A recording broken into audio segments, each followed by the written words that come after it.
the measure of a man. What an interesting concept. You know, I've been looking at the news lately and I'm just dumbfounded just how uneducated and unsophisticated we're becoming in the world today.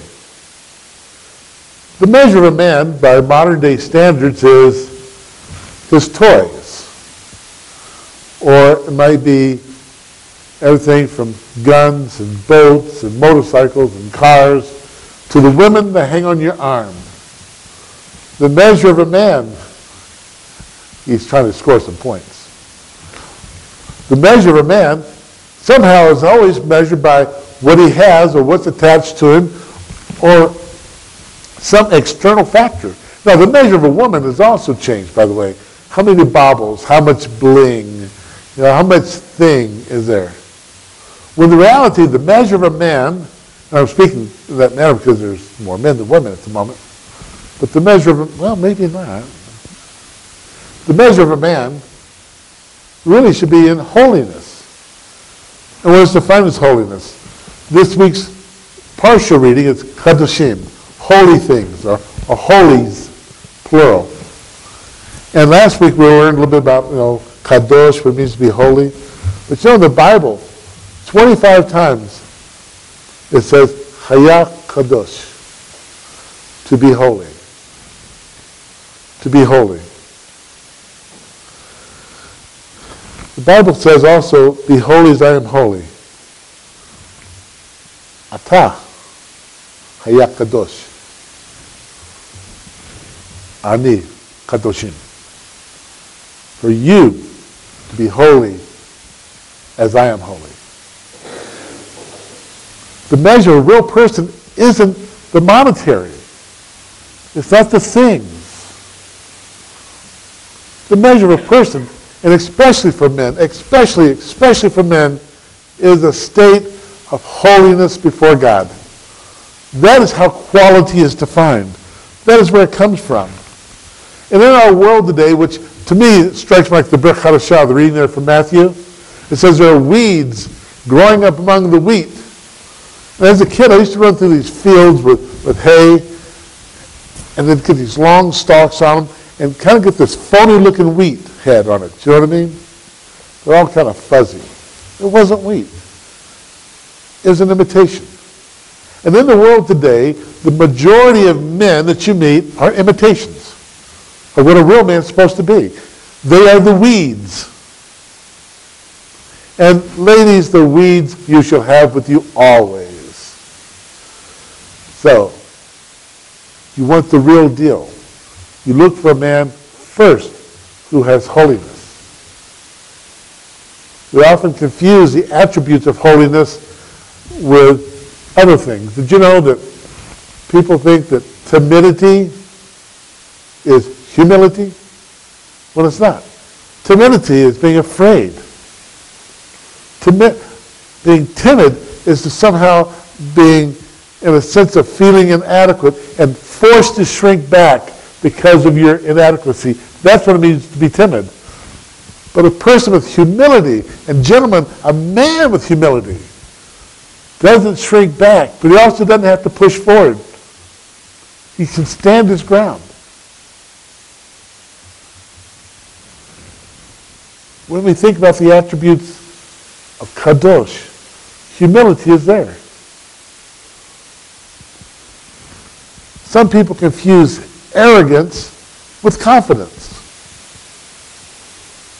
I'm oftentimes accused of being arrogant. And there might be a touch of truth to that. But I would rather be confident than arrogant. An arrogant person feels like they always have to make their case. They always have to be the first ones to speak up. They're always the first ones to denounce or to somehow lift themselves upon the bodies of those that fall before them. Well, a person with confidence, yes, they can stand their ground. They can hold their own. But they don't have the need to rise to the surface over the bodies of their friends or comrades. Oftentimes, we assume that a person who knows the answer is arrogant, when in reality, there's humility and wisdom together. Such attributes we should be expressing in the world today. I love Yeshua. You know, Yeshua is so manly. You know? And oftentimes, to be honest, he's painted in the wrong light. He's painted as soft, and he's gentle, timid individual walking around preaching. When in reality, the soft, timid individual twice drove the money changers out of the temple with whips made from the cords. Twice he stood his ground. He could hold his tongue in the midst of persecution. He could speak in the face of conflict. Yeshua is the perfect example of what we should be. And so, gentlemen, I want to tell you today how to obtain such humility, such confidence, but more than anything else, such holiness. We learned last week, said, be holy as I am holy. 2 Corinthians says, do not be yoked together with unbelievers, for what do righteousness and wickedness have in common? Or what fellowship can light have with darkness? To be holy, you got to be separated. To be holy, you got to be apart. To be holy, you can't be like the rest of the world. You can't participate in what they participate in. Now, I'll be honest with you.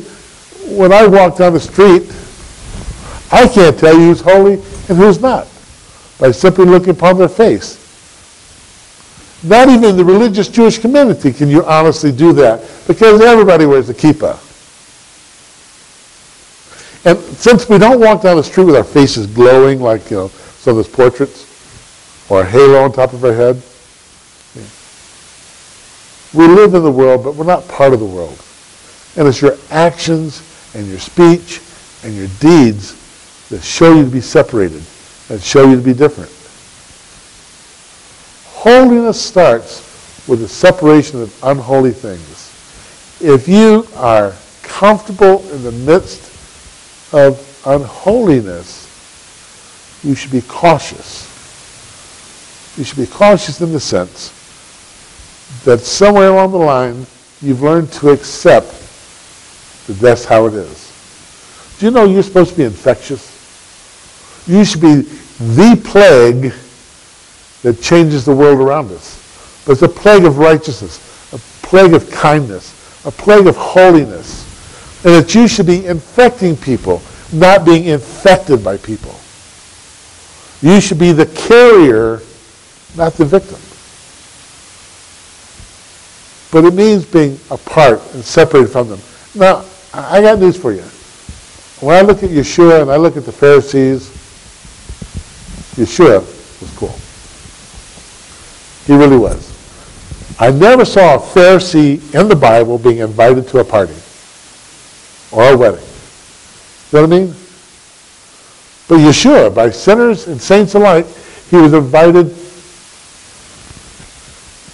to parties and to weddings. Why? Because he was one of them? No. Because he wasn't one of them. You know, can you imagine going to a party that invited a religious person because they want to hear him talk? Yeshua did not diminish the people around him in order to elevate himself. So holiness, gentlemen, starts off when we are different, when we separate ourselves from the rest of the world. And I don't particularly mean our garments. I don't mean walking around the kippah, or the length of our beard, or the shortness of our beard, or the fact that we have zit. When we are set apart, and we are known by those who know us,